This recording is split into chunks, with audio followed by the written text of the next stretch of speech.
but I'd like to hand over to Dr. Kanda, who was John's supervisor on this project. So, Dr. Kanda, over to you if you'd like to take us through the process. Thank you. Thank you very much, Mark and Penn and all the supervisor, including Robert, but I'm seeing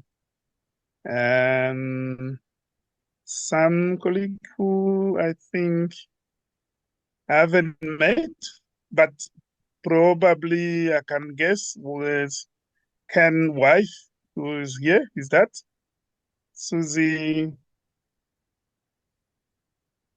That's my aunt. Sabaner? That's my aunt. She's also a logotherapist. Oh, that's your Yeah, yeah, yeah.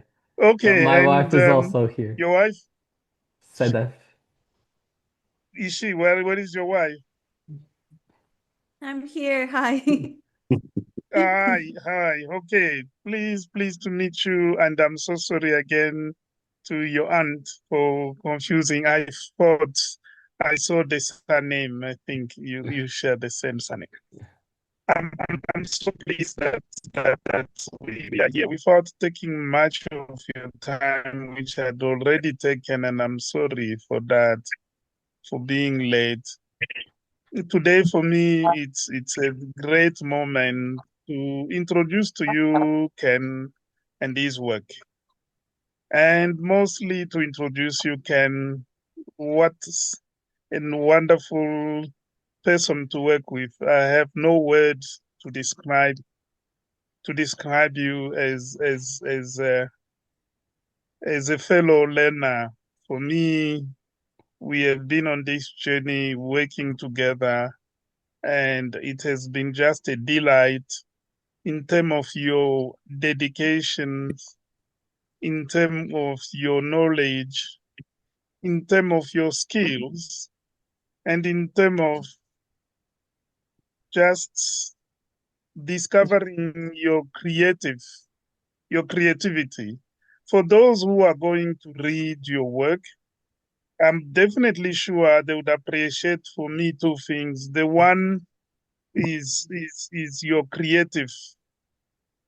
You are a good writer. It's a very difficult subject, but you write it with a flow, and it's just delightful to read that. The second skills is your academic skills in terms of being dedicated to a subject. And I'm wishing I would like to hear from you, Ken, where to from here, because for me, that is the main, the main step. If we do not have a clear idea of where to now, it won't be your fault. It will be my fault. So would like to hear from there. So without taking much of your time, I would like to let everyone hear from you what you came up with as a subject and how you work on this subject. For me, maybe the last thing to say, this is a beautiful moment to celebrate as well logotherapy in action, where like-minded people meet to work on a subject and share their knowledge at different level as a supervisor or as a student, but at the end of the day, all human beings working with a deep, I don't know about you, Ken, a deep concern of what is going in the world, the search for meaning for a particular group of people. These are adolescents. Mhm. So without taking much of your time, Mhm. please let's hear from Ken. Not as an exam, because for me, I've passed. I can put my hand in fire to say this is a pass with brilliant. Thank you. Thank you, Ken. And please, the platform is yours. Thank you. Um, Thank you for your kind words. I'm going to share like a summary of my thesis in a presentation form. I think it's more visual to share it like that. It's more interesting to share it like that. And I will talk a little about what's next, hopefully. And before I start, I think it's a good point. I really want to thank you, Dr. Kanda, because through our conversations, I think our conversations really opened up space for where I want to go next. Without having these conversations with you during our meetings, I don't think I would be able to think this deeply. So I want to thank you before I start as well. Let me share my presentation really quickly. Okay. We tried earlier if the presentation works. I'm hoping it does work right now. Okay.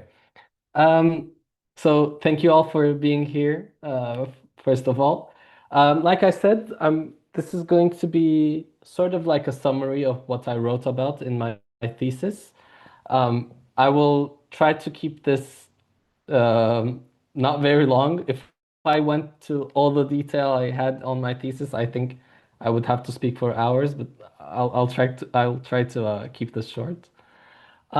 So my research is basically on adolescence and meaning and what it's like to be an adolescent right now at our current age. So a good point to start is what's an adolescent? How do we define adolescence? It's basically teenage years, 13 to 19 is the period of development that we call adolescence. Um, so I think a beautiful way to think about adolescence is uh, it's a journey from childhood to adulthood. So the childhood is the point of origin of this journey. Let's call it a boat ride, like I have on my slide here. The childhood is the point of origin, and adulthood is the destination that's on the horizon.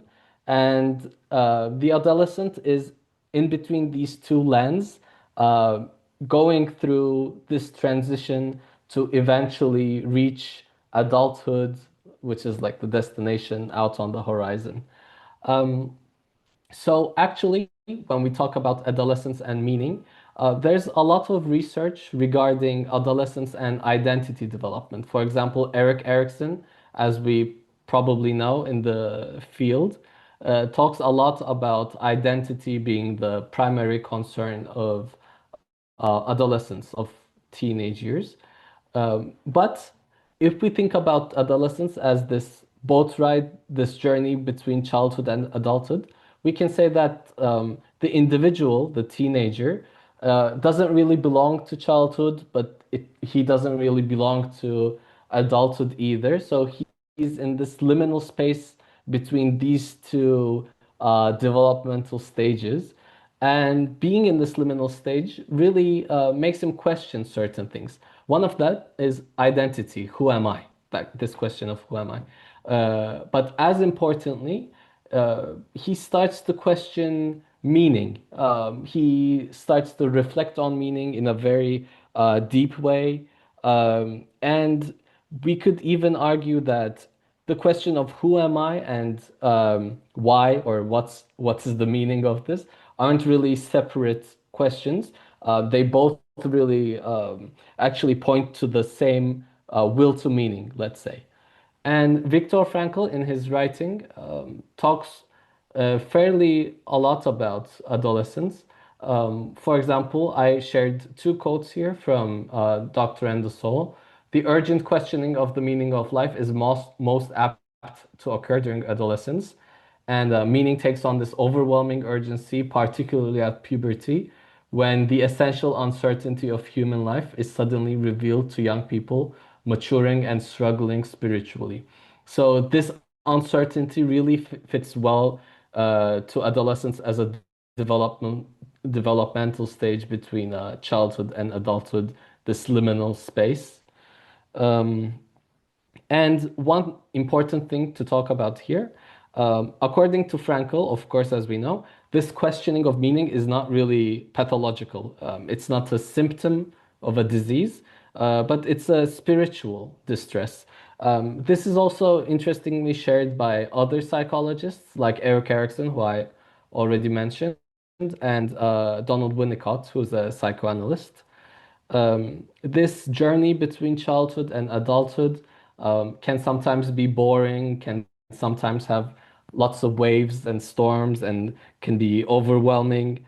For example, the adolescent can, when it's a boring journey, can feel apathy or boredom, and when it's overwhelming, it can turn into a crisis for the adolescent. But the important thing to note here is this neurosis, we can call it, is really a spiritual struggle more than a mental health crisis or pathology. Here we go. Okay. So when we're talking about adolescents today, we're really talking about Gen Z. So this concept of a generation very simply can be defined as a cohort of people who were born around these same years. And today, like I said, when we say teenagers, we're talking about Gen Z. But the last portion of Gen Z, of generation. If I did this project, let's say like 2 years or 5 years from now, I would really talk about Gen Alpha rather than Gen Z, who's the generation after Gen Z. Um, so these these years I have on here can be at times can be seen as a little random. So, for example, a person, let's say, born uh, I don't know, let me give an example. For example, 1981 has a completely different life to someone who was born in 1980. So that seems a little random. But the difference within generations can be sometimes larger than, sorry, the difference within generations can sometimes be larger than differences between generations. Also, another factor that's important is this conception of a generation, for example, baby boomers, Gen X, is very Eurocentric. More specifically, it's based on United States. Just as an example, baby boomers, the word comes from soldiers returning from World War II and population going up suddenly.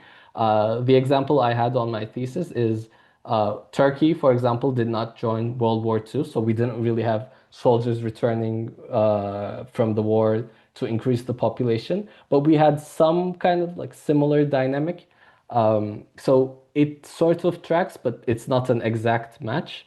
But despite these weirdnesses or this like random ages, I still believe that thinking about generations is very important to discuss certain historical, social, or cultural conditions to which a person is born into. Um, so with that in mind, very complicated graphic visual on the right, but it's actually very simple to think about.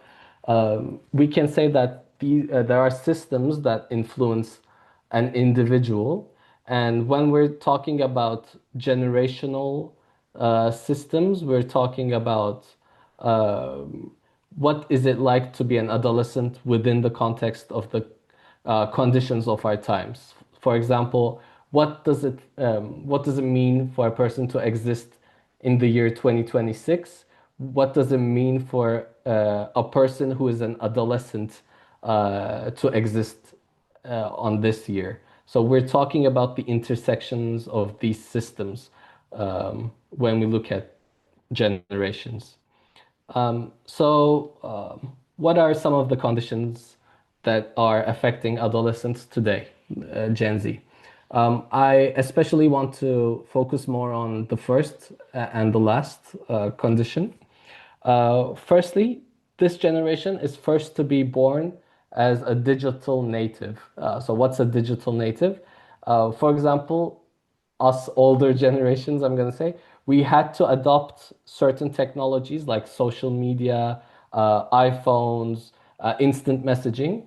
But Gen Z was born into this world. So they were born as natives to existing digital technologies. And for them, digital life isn't really separate from normal life, outside life. And it's a way that they engage with outside life. So it's not really very separate from them, like this digital and regular life. Secondly, this generation was born into a world that was less stable economically. For example, the early childhood of many Gen Z coincided with the 2008 global financial crisis. We can, for example, say something like they were most likely born into a family that was struggling financially. There was also an interesting data. I don't know if it's still valid, that Gen Z will be the first generation to earn less than their parents. So they're really born into a world of economic crises. Um, as important as that, they were coming of age during a period of intensifying, let's say, like political turbulence. Um, the war between Russia and Ukraine, wars in Middle East. Um, Now we're seeing wars in South America and Central America. For example, they were born or they were coming to age during a period of this like turbulence, political turbulence. Um, so these events, these very destructive events, starting during Gen Z's formative years. A very important condition that we still really don't know the effects of is the pandemic, COVID-19 pandemic.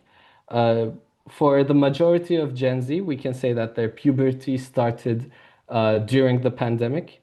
We're still discovering the psychological and the spiritual and the social effects of the pandemic on Generation Z. But we can guess that not being able to physically socialize, not being able to go to school, had some major effects on their lives. As importantly as that, I don't know how it was in other countries, but in Turkey, we had daily news of this many people died today from COVID-19. So we can say that as Gen Z was maturing, as they were entering puberty, they constantly kept seeing news of mass death. And that had a huge effect on them spiritually and psychologically and existentially as well. So right now I'm going to share some data about Gen Z. This is a particularly important phenomenon, let's say, for Turkey. It's about uh, youth not in employment, education, or training, what we call NEET, NEET. Um, and when we say youth, this data looks at 15 to 29 years. And I believe that's exactly the age range for Gen Z right now. So, for example, in Turkey, the first one on the list, over 25% of youth are not in employment, education, or training. So, this is an issue globally, but particularly bad in Turkey. Uh, I think employment, education, and training are specifically important for logotherapy as well, as we can say that it's a pathway toward realizing creative values. So over 25% of youth in Turkey do not have this employment, education, or training as a pathway to realize creative values. Very depressing data, in my opinion. Furthermore, nearly half of Gen Zs are often anxious. About one quarter are often depressed. So we can see that anxiety specifically has skyrocketed for this generation. Let me minimize the screen. Here we go. And one issue that affects the increase in anxiety for Gen Z is that they compare themselves to their peers. Um, we can immediately think of social media playing a big part in this comparison, but I will talk about it more deeply in more detail during my research portion. And lastly, the data I want to share is about suicide rates for younger adolescents. Younger adolescents here was ages 10 to 14. As we can see, this data here goes up to 2020. But for boys, there has been a 91% increase of suicide rates uh, since 2010, and for girls, it's 167% increase. So really terrible increases for both.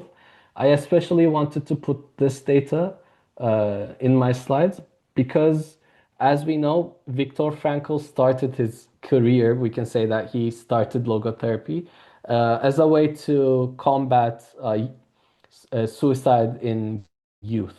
And as we can see here, suicide rates have never been higher for this generation. Okay. So those were some of the mental health conditions for this generation, some historical conditions, economic conditions. Now I really want to talk about the philosophical conditions for not only for Gen Z, but all of us living right now. So what is basically the historical moment in which we search for meaning today? Our age is defined by many names, but the most popular, the most widely used is postmodernity. And we live in a historical moment, in a philosophical moment, let's say, that is defined by a few things that is especially related to meaning and the search for meaning. So, one quote from Viktor Frankl that I used many times in my thesis was I'll read this just to be completely correct. Let us be alert, alert in a twofold sense. Since Auschwitz, we know what man is capable of, and since Hiroshima, we know what is at stake. I really like this quote for two reasons. First, the quote really shows that he was a thinker that was highly sensitive to the historical moment of his time. And I really strongly believe that as logotherapists, we should be as sensitive as he was to our time. The second reason I really like this quote is he really explains the reconstruction, the moral existential reconstruction of the years after World War II. So he really reflected on, he wrote about the moral and existential reconstruction. Um, and he was, when he said, let us be alert, he was talking about that moral failure that the world experienced during World War II. Uh, Philosophers that came after him uh, saw failures not only in moral and existential concerns, but also they saw failure in products of modernity. So, what are we talking about when we say products of modernity? Progress, for example. They saw the failure of progress. They saw the failure of technology, of bureaucracy. A great example some philosophers use that I used in my thesis is we can think of trains, for example. Before World War II, trains were seen as the peak of technology of the industrial age. But during World War II, they were used to carry prisoners from their homes to concentration camps. So, in a post World War II environment where we saw the products of modernity being used for such evil, how can we trust technology or industry or progress ever again? Um, Jean-Francois Lyotard, a French philosopher, framed postmodernity as suspicion towards grand narratives. Um, he believes that there are no narratives that can structure existence in postmodernity, specifically after seeing the evils of World War II. For example, narratives like nationalism or religion or progress cannot structure our reality anymore. Similarly, he also argued that this concept of truth, let's say like capital T truth, of this ultimate truth, and we should be suspicious towards that as well. And what he describes, what Lyotard describes, is a weakening of a shared sense of truth. In recent years, specifically after 2016, after the election of Donald Trump, um, we started seeing this new term called post-truth. I believe this is directly a postmodernist concept, where nothing can be taken as the ultimate truth anymore. There's no single authority that that decides what the truth is, and this essentially makes truth harder to recognize, and individuals can sometimes feel overwhelmed by many versions of the truth and not being able to trust which one is true, which authority speaks the truth, etc. Um, Very importantly, in postmodernity, we see a sense of a weakened selfhood. So we are suspicious now even towards feeling of selfhood. Uh, um, for example, postmodernists believe that people are overdetermined by outside factors such as nature or language or the unconscious, for example. If the individual subject is shaped entirely by forces of biology or language or culture or social norms, there is no single inner center or subject or self, or what logotherapy calls the spirit that unifies all of our experiences. So now we're seeing weakening of grand narratives, things to trust, weakening of truth, weakening of selfhood. Something needs to replace this vacuum. And modernist philosophers believe that consumerism and digital media have been replacing these narratives. Um, Consumerism is basically what we call a definition is um, like a social condition where people constantly buy things that they don't need. But a deeper definition, I think, is people building their identities uh, around consumer goods. So I'm an iPhone user, I'm a MacBook user, I wear this brand of clothing, basically building a selfhood out of products I use. Secondly, digital, like I said, digital media has taken over the vacuum. Um, Baudrillard, another French thinker, believes that rise of mass media technologies has exposed individuals to constant flood of information. In this context, information it means messages, images, signals, videos, uh, news, data, media content in general that are constantly broadcasted. Interestingly, Baudrillard, I think his big work, Simulation and Simulacra, was written in 1980, so decades before social media. And I'm really curious what he would think if he saw how much digital media we're exposed to, how much overwhelming information we're exposed to right now. Um, so, according to Baudrillard, this excessive information eventually overwhelms and dissolves meaning itself. So, in such a world, search for meaning becomes incredibly challenging. I put these quotes here from Baudrillard just to shock us as logotherapists. The first quote is we live in a world where there's more and more information and less meaning, like I said, from his work, Simulation and Simulacra. And the other quote I put on here, which is in his final paragraph in the book, is there is no more hope for meaning. I think as logotherapists, these quotes should really shake us to our foundations. Um, Baudrillard believes that postmodernity really frustrates this search for meaning, and there's no more hope for meaning. And he even calls postmodernity something like cultural nihilism. Um, and Here, I really want us to think that uh, how Gen Z is being affected by these philosophical and existential conditions. Um, here- and my project for this professional course was trying to make sense of these conditions from a meaning-centered point of view.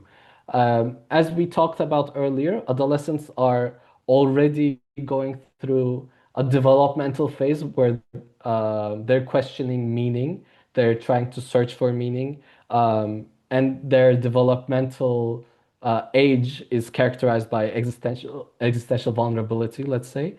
And within that existential vulnerability, how are they searching for meaning? How are they thinking about meaning in a world where supposedly, like Baudrillard said, there is no more hope for meaning? So this was the question that this project attempted to answer. And what better way to answer it than to talk to adolescents directly? And so for my projects, I began a qualitative research investigation with the aim to understand two things. One, factors adolescents identify as meaningful in their lives, and two, investigate how contemporary conditions shape their search for meaning. Like I said, here we're talking about uh, search for meaning as an adolescent and search for meaning as an adolescent currently in the age of postmodernity for an individual that was born into a postmodern world. So my participants for this research project were 15 high school students from a private school in Istanbul, Hisar School. And in order to really capture their personal experiences, I thought the best way to gather data was hour-long, semi-structured interviews. I had some questions prepared as a guide, but I really wanted this to be a genuine conversation rather than a dry question and answer interview. So I paid special attention to keep the conversation very spontaneous, very open. I kept on encouraging deep and reflective responses to my questions.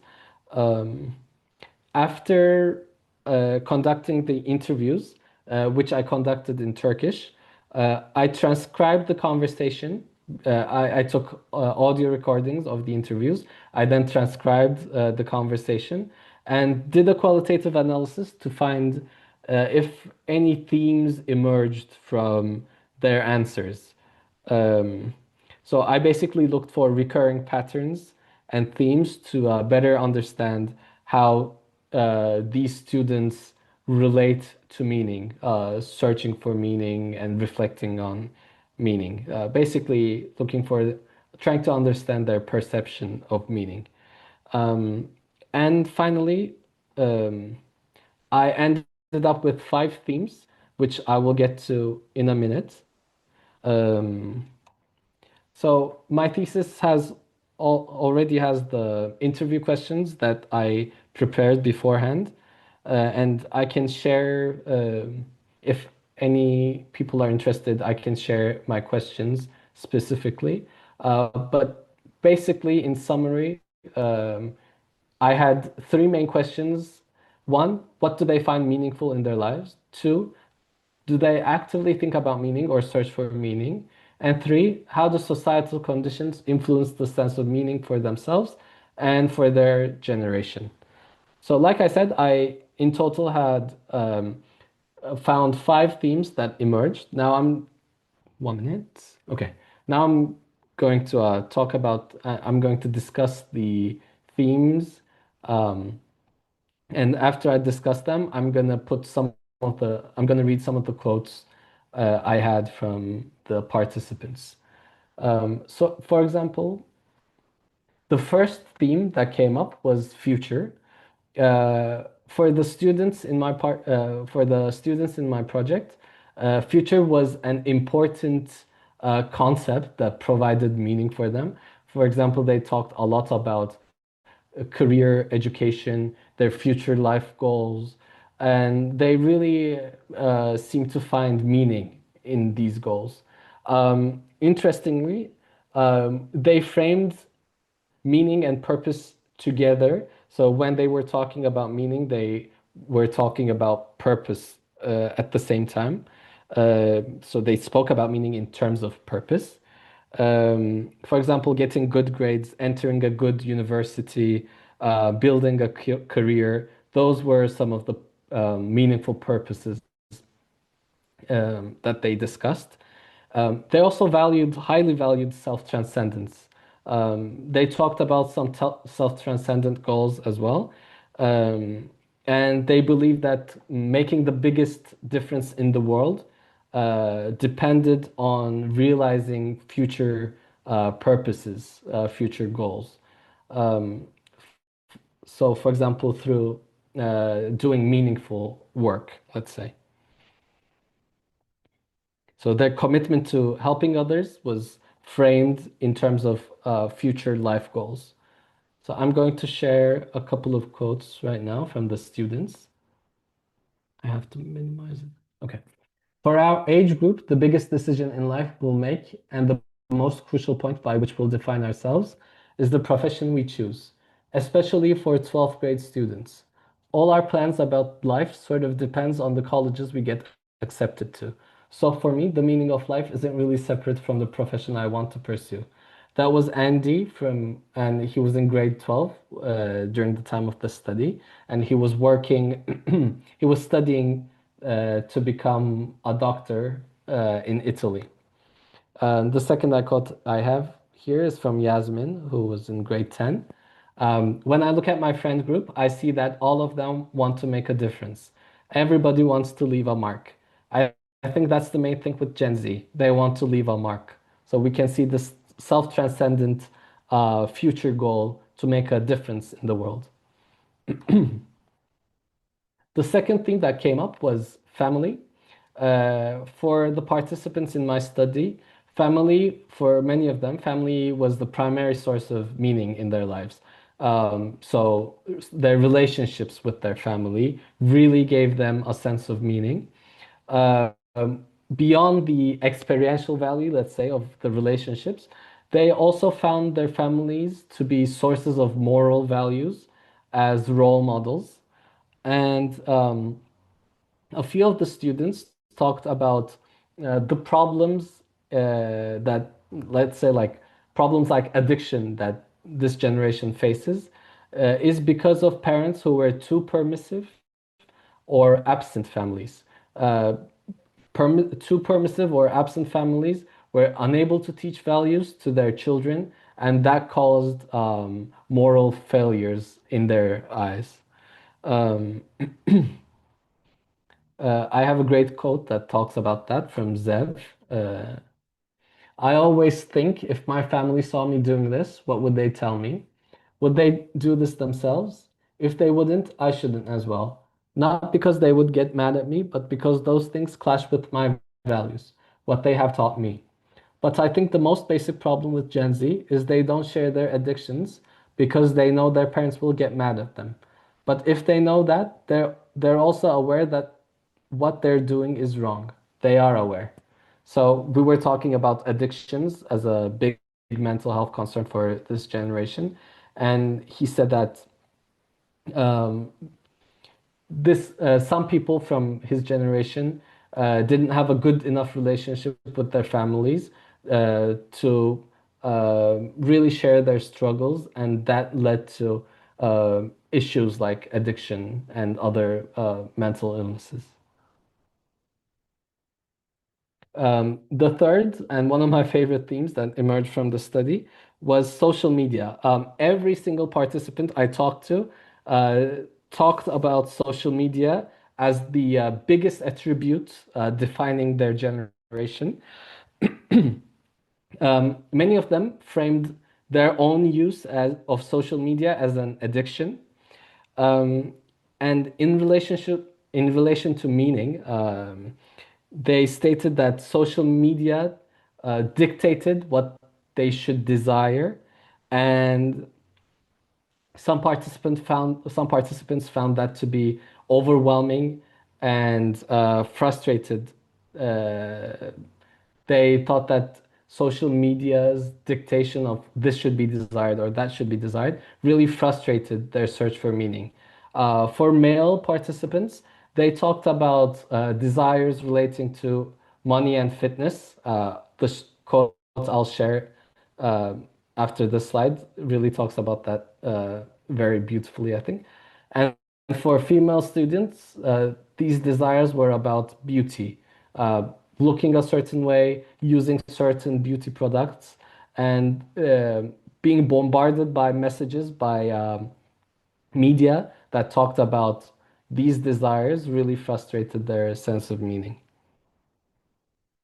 And I should note that, interestingly, for both um, males and females, it seems like consumerism is the common aspect for both. Um, Chasing money, spending money on certain things, etc. So this is about social media. This is probably my favorite quote from this whole project, um, from Zach, who was in grade 11. You sit with your family in the living room, chatting with them. It's Saturday morning at 8 or 9. You all woke up early, you're having breakfast together. Then you see a guy on Instagram. He has his shirt off, he's saying, I'm jogging outside at 6 a.m. What are you doing at home? Or whatever. So this creates a contradiction. You ask yourself, what am I supposed to be doing right now? You start to confuse your own priorities. Of course, it's very enjoyable and nice to go for a run at 6 in the morning. But the problem is, if you think about going jogging while you're spending time with your family, then there will be conflict and trouble. You're sitting with your family, but you're ruining that moment. For me, this instantly goes against the search of meaning, my meaning of life. So in summary, for social media, we can say that social media presents desires that confuses values and limits opportunities and potentialities for meaning, like relationships and self-discovery and identity. And the second quote is from a female participant, from Anna. There's always an image of the perfect person you need to be. A good nose, full lips, and I think children get affected by it, and especially girls really get affected and try to fit into a mold. That causes them to mature quickly and prevents them from experiencing their own selves. So it makes finding the meaning of life difficult because that person they think they should be limits their experience. Um, Both very eloquent students. So another theme that emerged was meaninglessness. So like I said, I had 15 participants. Most participants named very easily named sources of meaning that they had in their lives, except for three, which all three were struggling with meaning in their own distinct ways. Victor, Gabriela, and Sarah. For Victor, meaning was something that was actively being searched. I'm going to share a quote after this. But that search for meaning was very painful for him. But despite that pain, he thought that searching for meaning was very important, very noble. For Gabriella, in contrast, um, she said something like, life is gonna end with death anyway, so what's the use of searching for meaning if we're all going to die at the end of the day? So she wasn't really interested in in questions about meaning. She said, I would rather have fun than to think about meaning. And Sarah, which was an interview as a psychotherapist, it really made me very uncomfortable. And I had to remind myself that, okay, right now I'm a researcher and not a therapist. Um, she, for her, meaning wasn't even something that was, she wasn't even able to think about meaning. She said that the expectations of society, of her parents, really prevented her from realizing meaning. So that questioning was off the table for her. Like I said, very difficult interview for me. So for her, a meaningful life was not even possible to be imagined. Um, it's also interesting to note that all three of these students, Victor, Gabriel, and Sarah, were all ninth grade students. So the youngest students, among the youngest students in this study. So we can discuss if that means anything, whether early high school or late middle school is really the point where teenagers start thinking about meaning. But beyond these three students, for some of the other students who, uh, like I said, were very easily to express sources of meaning, for them, for some of them, meaning was seen as something created. So they said things like life is inherently meaningless, but meaning can be created and should be created through purpose and relationships. So I'm going to share a quote from Victor, again, one of my favorite quotes from this project. Throughout my childhood, my purpose was to have fun, play games, meet new friends.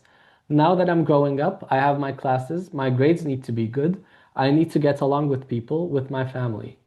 There are a ton of responsibilities. I can do them all, but then there's something different in the mix. There's a space that always stays empty. It's beyond instinct and responsibilities. What will I do in the future? Or forget about the future? What should I be doing right now? I can't find an answer to that. Why is that? Why do I have consciousness?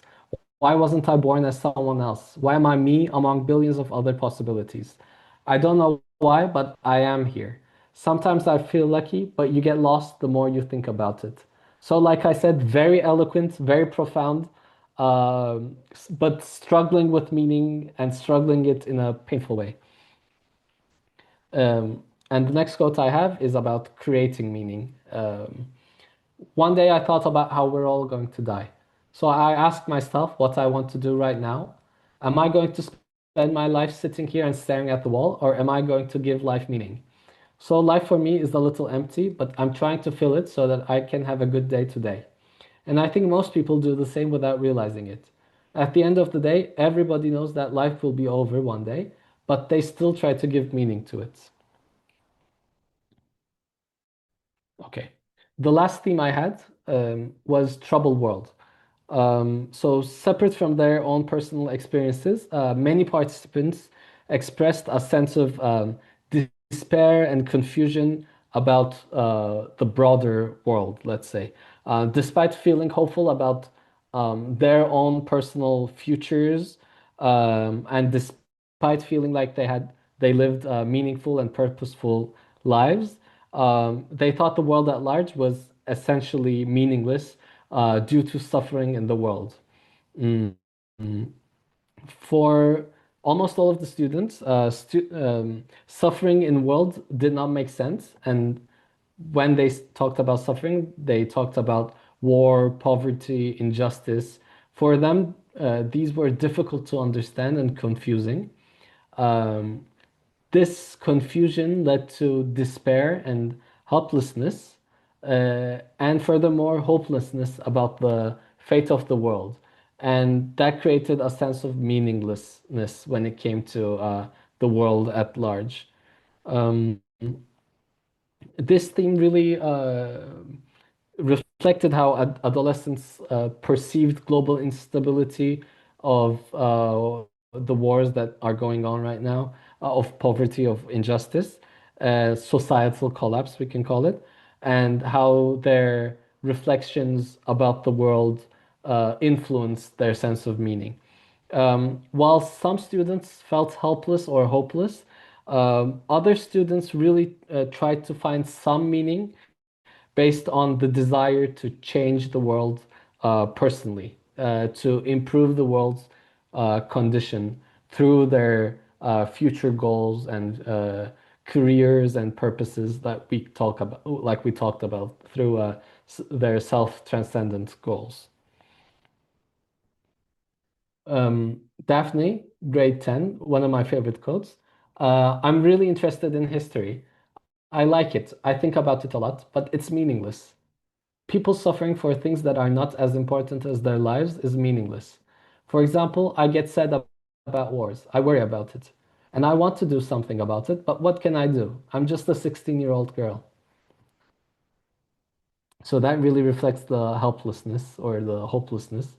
The second quote is in contrast to that. This generation looks for jobs that will have a bigger impact in people's lives, that will make a difference in the world because these are turbulent times, like wars and hardships. Maybe Gen Z is on a path to change this. So they really believe that they really believe their ability to change the world in the future through their jobs, their careers. So I want to briefly discuss things we can learn from these interviews, from these students' answers. So, firstly, we can see that paths that lead to meaning for these students are very similar to paths that Frankl discusses. For example, we can talk about future career goals as creative values, as realizing creative values. We can talk about familial relationships through as experiential values. Um, we can even talk about uh, their opinions about the world, their ability, their belief that they can change, that they can improve the world as something like attitudinal values. These are actually very similar to, like I said, paths to meaning described by Frankl. And we can say that these paths have stayed the same over almost a century. And we can say these paths to meaning are universal. Um, Another thing that was important that this generation had what I call generational triggers that started their search for meaning. For example, they observe the fleeting nature of existence, death, through their experiences of the pandemic, through their current experiences, seeing the state of the world through wars and instability. And furthermore, the internet, digital media, provides them with variety of perspectives that triggers their search for meaning. Another point was mm, comparing or confusing meaning versus purpose. And this was something that we talked a lot about with Dr. Kanda. Um,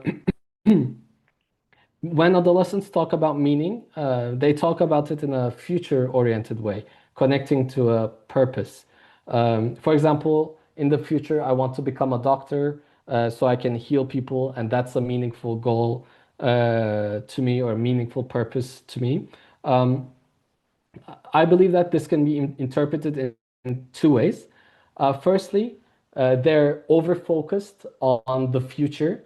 So their focus on the future might cause them to miss certain opportunities to realize meaning currently in the present. They may risk missing the call of the moment or the meaning of the moment, let's say. So that's the first interpretation. The second interpretation could be something like they're actually aware of the call of the moment, but because they're not adults yet, they don't feel powerful enough to pursue the call of the moment. Um, and so this response to the call of the moment is postponed to the future. So I know that there's suffering in the world right now. I'm aware of it. I feel this calling to do something about this suffering, but I don't feel powerful enough yet because I'm not an adult yet.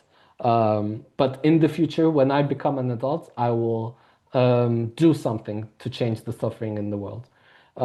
So that was the second interpretation of their postponement of meaning, let's say. And lastly, I want to talk about the unconditional nature of meaning. When I began this research, I would talk about it with my friends, say things like, I'm going to talk to teenagers about meaning, what they think about meaning, etc. And people would ask me if I believed teenagers would be able to answer like profound existential questions. And I must admit that I sometimes doubted or I feared that I would start an interview. I would start an interview and the students would be unable to talk about meaning and we would sit in silence for 60 minutes. But gladly, I can admit that I was wrong. Um, all 15 of these students had something to say about meaning.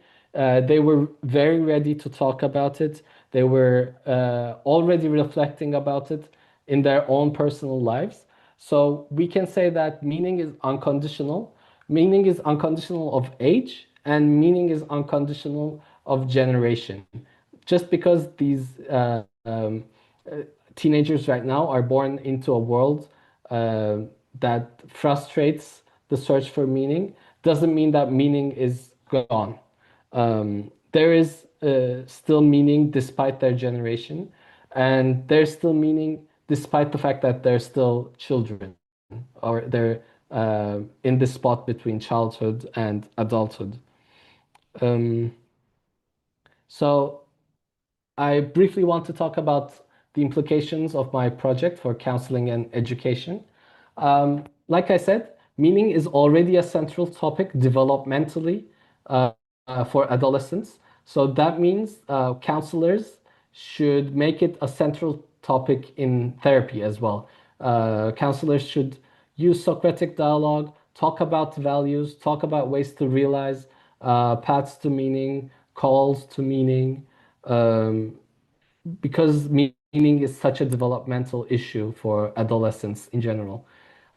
Similarly, we talked about relational and career goals as pathways to meaning. So counselors can have can really focus on relational and vocational issues in therapy in order to focus on experiential and creative values.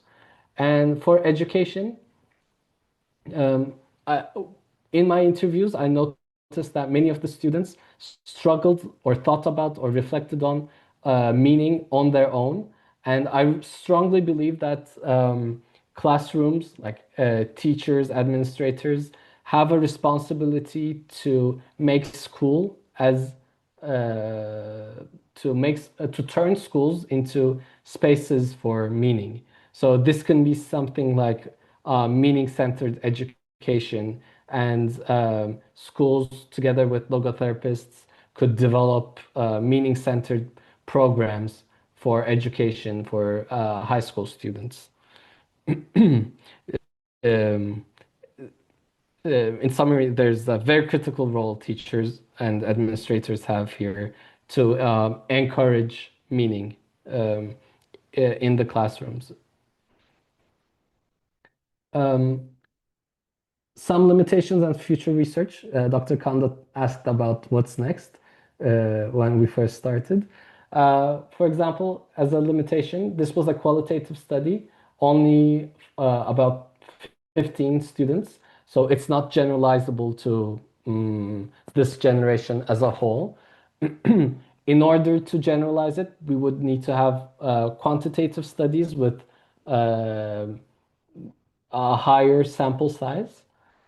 Um, and another limitation was about the sampling. So this project for the students in the school was completely voluntary. So students signed up to talk about meaning, basically, which could mean that students who are already interested in meaning signed up to this project. So that there could be we another project can be done with more general sampling of students, not only people who are interested in meaning. Another limitation was that this research was translated. I worked very, very, very hard to really get across the tone of the students, but there are always nuances in language, and I don't think anybody could translate from one language to another with like 100% accuracy. But I really tried to do my best. Um, and something else we talked very frequently with Dr. Kanda was about spiritual dimension. Um, while I was doing my literature review, I saw that there isn't really literature about the spiritual dimension from a logotherapeutic standpoint. We have Kohlberg's moral development um processes, but that's not really that doesn't really match with logotherapy. So for me, a good next project would be to talk about the spiritual dimension with teenagers.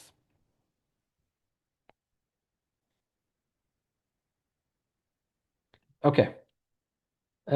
So I wanted to finish with a call to arms. If we return to the statement that I showed earlier from Baudrillard that there is no more hope for meaning, I very strongly disagree with that statement. I think despite the conditions of postmodernity, uh, uh, these students show that there is definitely hope for meaning. Meaning continues to exist regardless of the conditions. Um, but I still think that as logotherapists, we need to take statements such as these very seriously. We need to be very, very aware of conditions of our world, just like Frankl was for the conditions of the world that he inhabited. Um, and we, if we believe that meaning is unconditional, we need to continually prove that through our counseling, through our writing, through our lectures, through our projects.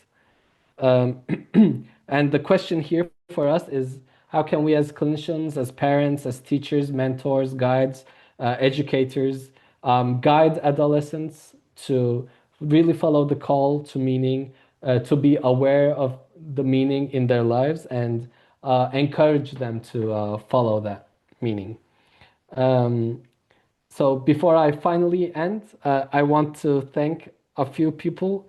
Um, Firstly, I want to thank Dr. Kanda for his unending inspiration and guidance. I want to thank Dr. Kenarlı for believing me in the first place and pushing me to start this project. And I'd like to thank Dr. Erkan Kalem for introducing me to logotherapy in the first place. I also want to thank Hisar Schools for their courage and for their openness to collaborate in this project together. And finally, I would like to thank my wife, Sedef. The reason we had this, I tried to finish this project at this date is we're expecting our first child to be born in 2 weeks, 2.5 weeks, hopefully. And I want to thank my wife for being my partner, for always supporting me, for reading every single thing I wrote for this project, for editing my work, and just in general being my partner and sharing my ideals about the future and about children and creating a meaningful world for future generations. So thank you for listening to me.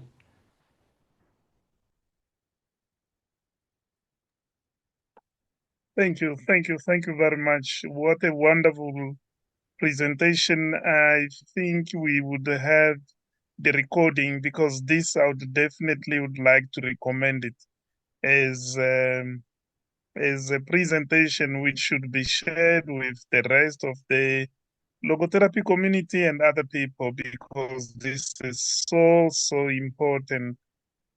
Look, I have no word. It's very, very difficult. I feel bad again, and I would like to say sorry for joining late. It's because I'm in between two town, and I'm actually on my way to a trip. But I would like to say two things. There are many things we can say. First of all, this is not an easy topic. It's a very challenging topic. But again, as I said it before, by this presentation, Ken has displayed his creativity. As you can see how he has presented the topic in a flowing way. That's one thing. The second thing, as well as I said, is writing and presentation skills. The way you have structured this presentation is just beautiful. Of course, I would like to salute your family, your aunt, your wife for the support they've provided you. It's just an illustration of how we are living because other people are with us. And I'd like to say thank you to them. But before I go lost and talk more, I just want to say I do not know about you, dear colleague, dear logotherapist. Our calling as logotherapists in this moment for this particular generation, these adolescents, it's so important.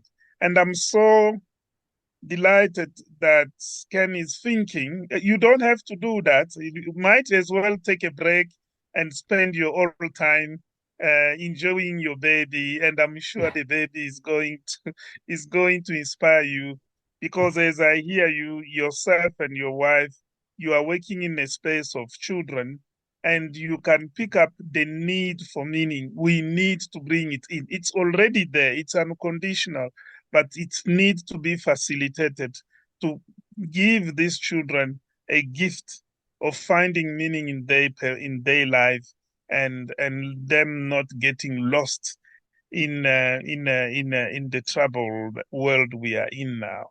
So yeah, I would stop there to say very brilliant, very important topic worth following up. And thanks to you, thanks to your family. Thank you very much. I would like to hand over to Mark, who's our president, to share the rest of the session. Thank you. Sorry for that. I would like to say I would definitely would like to hear from your wife and your family. They are also more than welcome. I'm sure it might be very strange for them, but for us at our institute in South Africa, this is a celebrating, is not an evaluation session. Thank you. So they are more than welcome to also come in, ask questions and comment.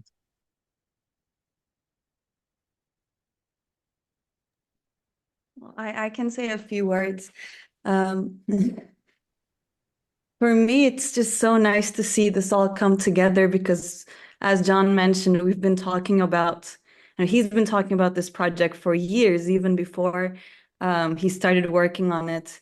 This idea of meaning and adolescence, it was always on his mind, and this has been something that we've been discussing for years, and it's just so nice to see it come all together. And as Dr. Kanda put it so nicely, he had this kind of, he presented it with such flow and creativity that I think showed a great culmination of everything that we've discussed. And also, as someone who works with adolescents, I'm a teacher. I find this project not because John is my husband, but because I just find this project really inspirational and valuable, because like we read a lot of literature, we read a lot of projects, but this, as I was reading this and as I was listening to John today, it made me feel responsible, and that call to arms definitely comes across. And I, as someone who's working with adolescents, I feel responsible, and I'm asking the question of what can I do more? What can I do next to empower these adolescents? So I think it's really valuable that a project makes someone feel responsible and inspired. So thank you so much for that. Thank you. Okay, thank you very much. I'm not sure if I'm following. I don't know if there are anyone would like to make comments. Up until Mark would join us, because he's the president of the institute, and I think he might have comment and questions. But meanwhile, we can hear from the family as well. Kanda, sorry, Robert, you just want to note Mark is struggling with his iPhone. The unmute for some reason isn't there. That's why we can't hear him. So we'll try and figure that out. Thank you, thank you very much. Yes. Anyone else would like to comment?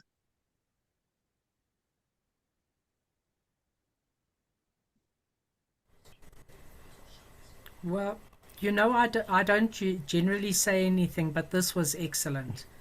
As somebody that suffered most in my adolescence, and then to hear something like this really, really touches me, and I feel that it's so important. So please do carry on with it, and yeah, it's excellent. Thank you. Thank you. Thank you so much, Pat.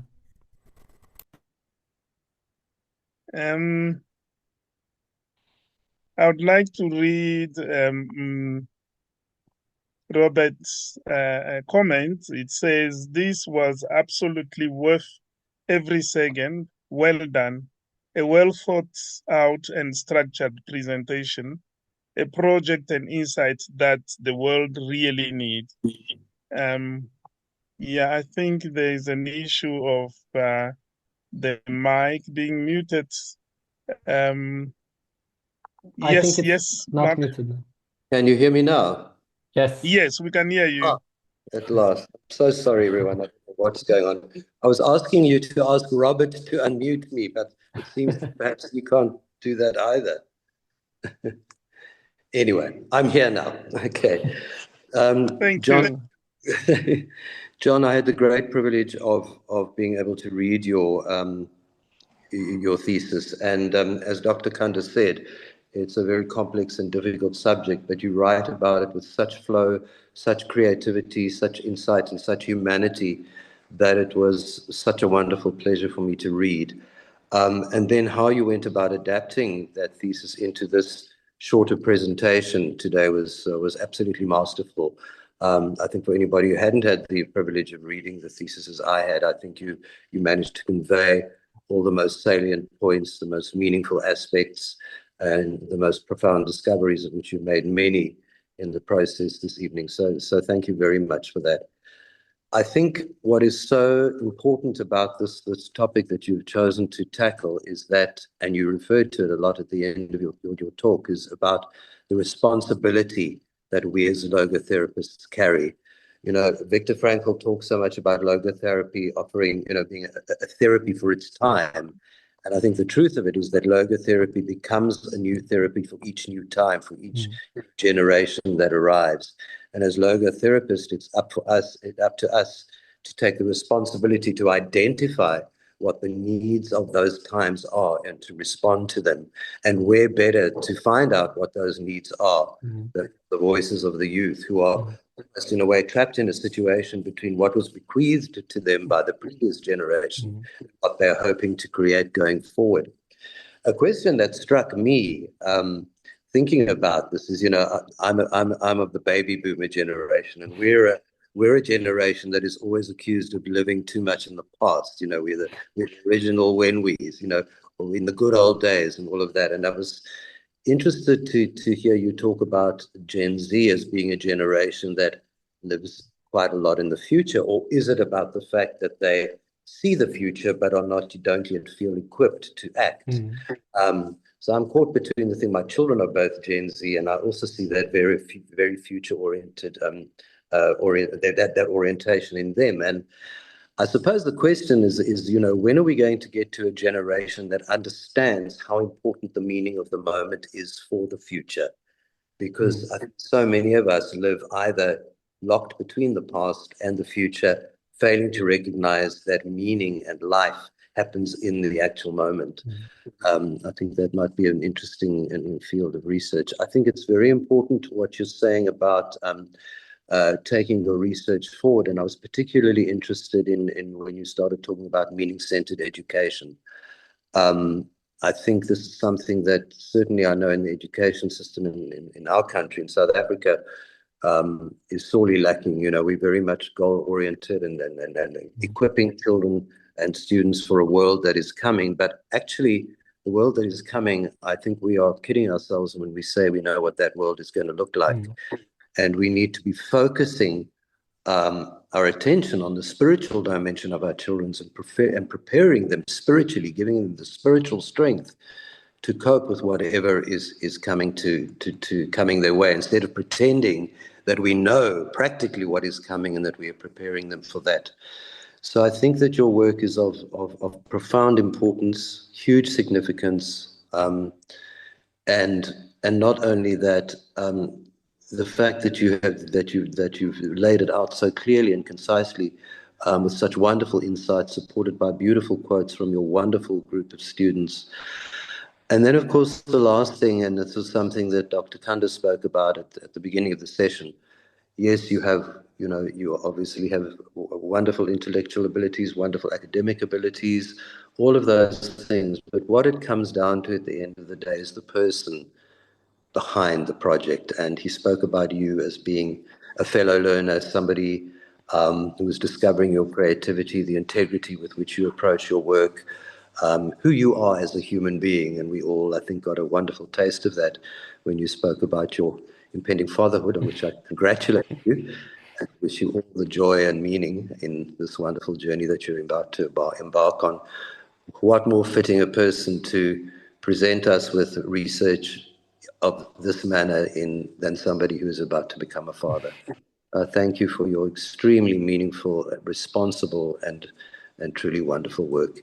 And it's my pleasure as the president of the Viktor Frankl Institute of Logotherapy South Africa to award you our highest qualification, professional training in logotherapy. Congratulations and thank you. Thank you. Thank you so much. And thank you for your comments. Thank you. Would anybody else like to say anything before we close off?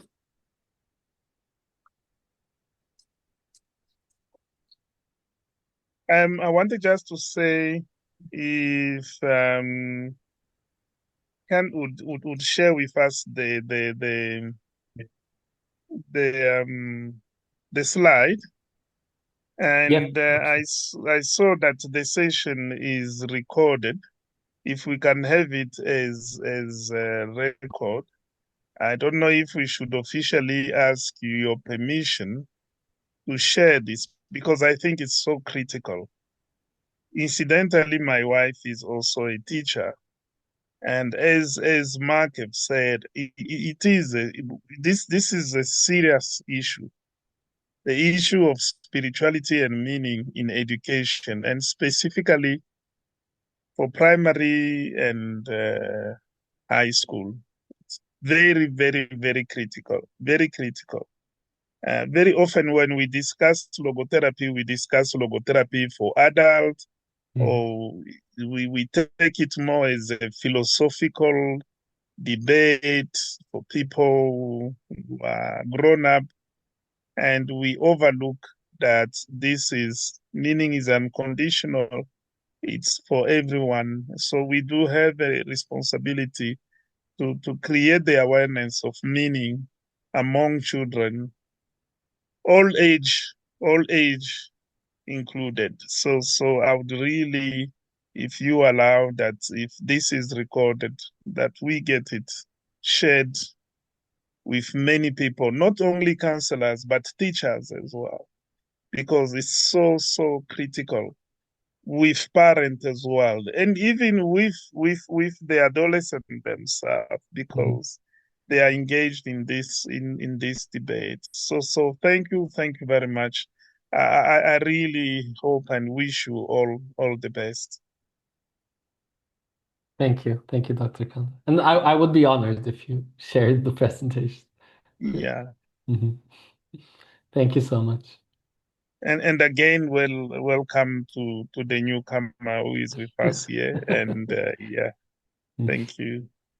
I would like to hear the rest of the family. And can as well come in. She's a logotherapist. She's more than welcome to share with us. This is a moment of celebration. Yeah. Yeah, Um, please go ahead. it overall it was very meaningful presentation. As everybody is here, and I'm sure that John and Sedef, his wife, will be great parents and very responsible parents.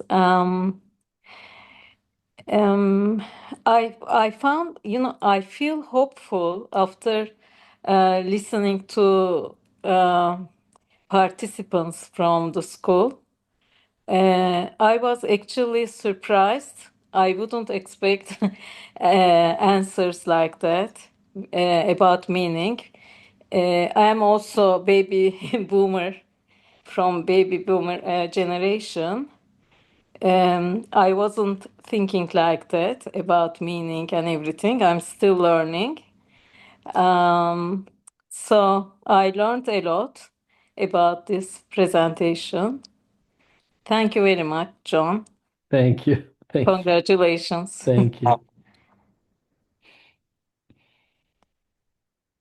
Yeah, we would like to add a few words as well.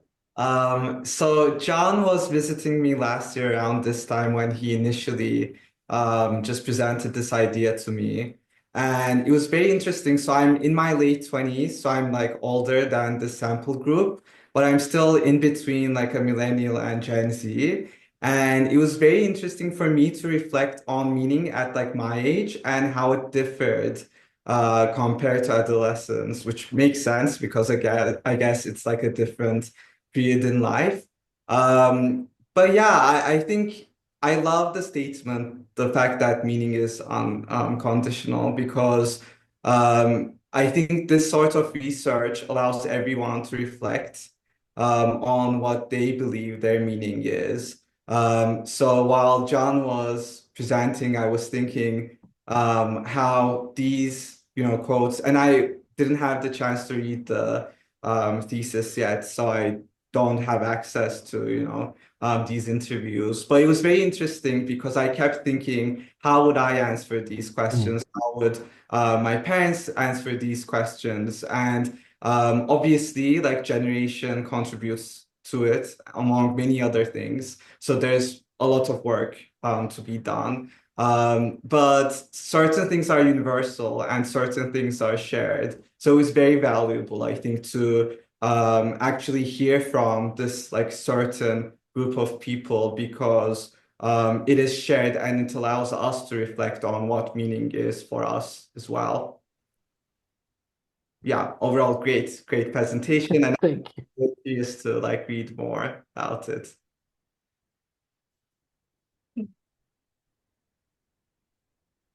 Thank you. My brother studied contemporary art theory, so he knows all about the philosophical side as well. And you spoke like a true logotherapist, I think. Eren. Yeah, actually, like I was able to follow the first bit, I would say the theory bit. Yeah. So like the qualitative analysis, like I'm Yeah. less with social sciences, but like postmodern stuff I could follow. Yeah. Thank you, Kan, for sharing with us your great family. I would definitely would like to hear the follow-up conversation in your family with everyone. But I hope this is just another opportunity to put us together for more other projects in the future. I'm definitely sure I wouldn't want to stop hearing and being in contact with you from here. Of course, we would like to give you time, but anyway, parenting, we cannot give you time. Is 24 hours, 7 days, over 7 days. We just hope that you enjoy your time, and when we can, we will follow it up to share your work and the Seva project. Thank you again. Yeah, back to you, Mark. Okay, thanks. Yeah, second that. Good luck with the parenting. You're going to look a whole lot older when we see you the next time. And it was wonderful to meet your family and your wife and everybody who obviously gives you so much support. Thanks to Robert and Pan for being here, and thank you also, Dr. Kanda, for always the wonderful guidance that you give to our students here at Vifisa. Thank you very much, everybody, for a truly beautiful and meaningful evening, and we hope to see you all again soon. And Thank take you. care. Okay. Thank Thank you. you. Thank Thank you. you. Bye. Bye. Bye.